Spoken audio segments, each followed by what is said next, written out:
Saat ini memang sampai saat ini sejak kemarin pasukan Garda Revolusi Islam Iran masih juga melancarkan serangan dan juga terdapat serangan-serangan balasan dari Israel. Ada beberapa kota yang masih dikabarkan dilaporkan terdengar ledakan-ledakan. Namun demikian tidak ada himbauan khusus dari pemerintah terhadap warga setempat karena sampai sekarang tidak ada pembatasan. Warga masih tetap bisa keluar rumah, bahkan memenuhi jalan-jalan. Dari pagi sampai maghrib ini mereka tetap berkumpul di tempat-tempat publik untuk kemudian meluapkan rasa sedih dan rasa duka mereka atas kepergian pemimpin tertinggi Ayatollah Said Ali Khamenei. Ismail tadi akan menyampaikan bahwa saat ini sedang berbuka puasa begitu. Kami ingin mendapatkan gambaran juga untuk situasi terkini di sana. Ini seperti apa terkait dengan kondisi warga di sana? Apakah ini ada pembatasan ataukah memang ini bebas begitu untuk mencari makanan, dan juga bagaimana terkait dengan pasokan-pasokan yang lain?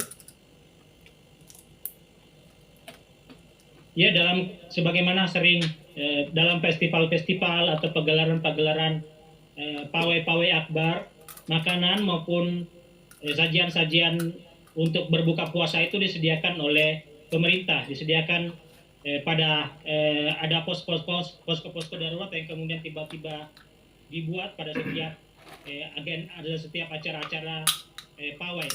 Dari situlah masyarakat Iran setempat berbuka puasa, lalu kemudian sampai setelah berbuka puasa mereka menggelar salat jamaah, salat maghrib berjamaah, lalu kemudian sampai saat ini karena ada instruksi secara nasional disiarkan melalui televisi nasional Iran untuk masyarakat Iran tetap berkumpul di masjid untuk menggelar majelis duka atas kepergian sejumlah pimpinan mereka. Ismail, kami pun juga mendapatkan informasi bahwa sejauh ini tuh ada bendera merah yang berkibar di atas kubah ambang suci Masjid Jamkaran begitu, menyusul berbagai serangan yang dilakukan oleh Zion Israel. Bisa Anda jelaskan apa makna dari pengibaran bendera di tinggi Iran tadi pagi setelah diumumkan terbunuhnya Ayatollah Said Ali Khamenei, bendera hijau diturunkan dan diganti dengan bendera hitam. Namun di sejumlah masjid, terutama di Masjid Jamkaran di Kota Qum, tidak dikibarkan bendera hitam, tapi langsung dikibarkan bendera merah. Bendera hitam ini melambangkan duka cita, melambangkan bahwa mereka sedang berbelasungkawa, dan bendera merah itu melambangkan kemarahan. Dan ini bohongan Amerika Serikat dan Israel yang menyatakan bahwa membunuh Ayatollah Said Ali Khamenei atau pemimpin tertinggi Iran sebagai bentuk pertolongan mereka kepada rakyat Iran, agar rakyat Iran kemudian dianggap terbebas dari tirani dan kekuasaan. Secara tidak langsung bendera ataupun simbol berwarna merah ini artinya ini balas dendam yang diserukan oleh Iran kepada Israel dan juga Amerika Serikat. Ya benar, dari awal sejak kematian Jenderal Qasem Soleimani, operasi pembalasan itu disebut dari Israel dan juga Amerika Serikat ke sejumlah wilayah di Iran. Bisa Anda jelaskan kembali ini wilayah-wilayah mana saja yang terjadi serangan balasan yang dilakukan kembali oleh Israel dan juga Amerika Serikat?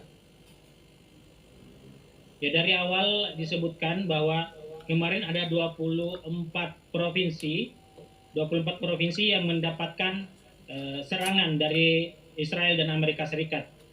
Sampai termasuk bukan hanya di Tehran, tapi juga di Isfahan, di Kermanshah, di Kars, di Qum. Karena di Qum juga ada fasilitas nuklir bernama Fordow, juga sempat menjadi sasaran. Namun sistem pertahanan udara Iran disebutkan berhasil menghalau sejumlah serangan. Namun sebagaimana diberitakan bahwa serangan tersebut di antara target-targetnya berhasil tercapai, sehingga kemudian terbunuh sejumlah pimpinan militer termasuk pemimpin tertinggi Republik Islam Iran. Sampai saat ini pun tadi ketika sore kami mendapatkan informasi karena kami senantiasa memantau tayangan televisi, disebutkan ada ledakan di Tehran dan juga di Mashhad. Di saat warga Tehran dan Mashhad menjadi pusat perkumpulan manusia terbesar, pusat perkumpulan massa terbesar yang ada saat ini di Iran. Mereka semua keluar rumah menyatakan kedukaan karena Ayatollah Said Ali Khamenei itu berasal dari kota Mashhad, sehingga warga Mashhad hampir semuanya menyatakan kedukaan dan rasa kehilangan mereka atas kepergian pimpinan tertinggi mereka, Ayatollah Said Ali Khamenei ini. Baik, dari informasi yang Anda terima, kemudian sudah terjadi di 24 provinsi seperti yang Anda sempat sampaikan, ada di Teheran, Isfahan, kemudian juga wilayah-wilayah lainnya. Apakah Anda mendapatkan informasi juga untuk sejauh ini berapa korban dari masyarakat sipil akibat dari serangan yang dilakukan oleh Zionis Israel dan juga Amerika Serikat?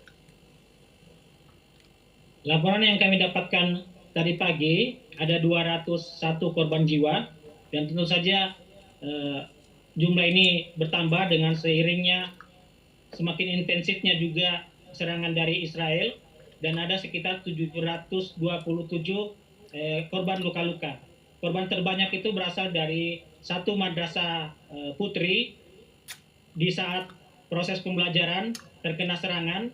Ada 3 lantai dari gedung sekolah ini yang kemudian tertimpa rudal dari serangan Israel menyebabkan ada 102 orang dari satu titik ini saja yang kemudian menjadi korban jiwa. Puluhan masih disebutkan masih tertimpa di bawah reruntuhan gedung. Sehingga dikatakan bahwa korban jiwa atas serangan Israel ini kemungkinan besar akan bertambah.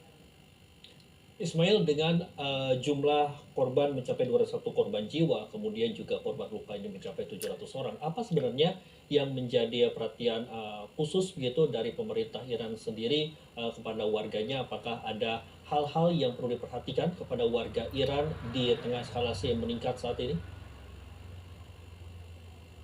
Ya, sejak awal pemerintah Iran menghimbau kepada seluruh warga Iran untuk menjauhi titik-titik strategis untuk mengurangi mobilitas yang tidak diperlukan. Bahkan kemarin telah diumumkan aktivitas sekolah termasuk perguruan tinggi dan kantor-kantor pemerintah diliburkan sementara sampai kemudian informasi selanjutnya, sehingga sejumlah warga Teheran yang karena memang merencana untuk mudik karena pekan depan sudah mulai arus mudik menyambut Lebaran dan juga bersamaan dengan Tahun Baru Persia.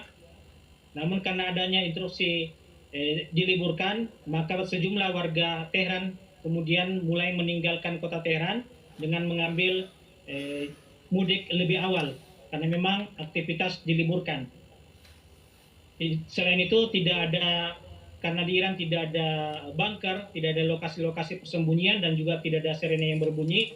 Himbauan hanya sekedar diminta untuk meningkatkan kewaspadaan saja, melaporkan hal-hal yang jika melihat ada hal-hal yang mencurigakan, karena kita ketahui dari aksi kerusuhan beberapa waktu yang lalu, Iran diserang secara internal oleh agen-agen Mossad, agen-agen Israel, sehingga menimbulkan banyak juga korban jiwa. Kemungkinan metode ini, pola ini kembali terulang ada, sehingga pemerintah Iran menginstruksikan untuk melaporkan hal-hal yang ada indikasi kecurigaan, ada indikasi yang mencurigakan kepada pihak berwajib. Masyarakat Iran juga diminta untuk senantiasa meningkatkan kewaspadaan, menjauhi titik-titik strategis, dan senantiasa percaya kepada pemerintah Republik Islam Iran dan militer, dan hanya mengambil sumber informasi mengenai peristiwa dan kejadian-kejadian yang ada dari sumber media resmi Iran. Baik, Ismail, meningkatkan kewaspadaan, kemudian juga percaya pada militer Iran. Kita ketahui bersama bahwa hari esok ini merupakan hari pertama bekerja begitu di hari Senin. Apakah juga ada himbauan tersendiri juga kepada para pekerja di sana, terutama yang memang tempat kerjanya ini berdekatan dengan pangkat-pangkat militer, atau seperti apa? Kalau di Iran itu, Mas Andra, hari liburnya, hari akhir pekannya adalah hari Jumat. Hari Jumat menjadi hari libur mereka setiap pekan, sehingga awal hari bekerja atau hari bersekolah itu pada hari Sabtu. Dan dengan adanya kejadian tragis dengan terbunuhnya pemimpin tertinggi Ayatollah Sayyid Ali Khamenei, pemerintah Iran telah menetapkan 40 hari berkabung nasional dan 7 hari libur nasional, sehingga aktivitas selama 7 hari ini itu tidak ada. Sekolah-sekolah, kantor-kantor pemerintah maupun swasta semuanya ditutup, kecuali pelayanan-pelayanan darurat seperti bank, rumah sakit, puskesmas itu masih tetap dibuka, sementara yang lain ditutup aktivitasnya untuk memberikan kesempatan kepada seluruh warga Iran menyatakan duka citanya dan memberikan penghormatan terakhirnya kepada pemimpin tertinggi mereka. Baik Ismail, kami nanti akan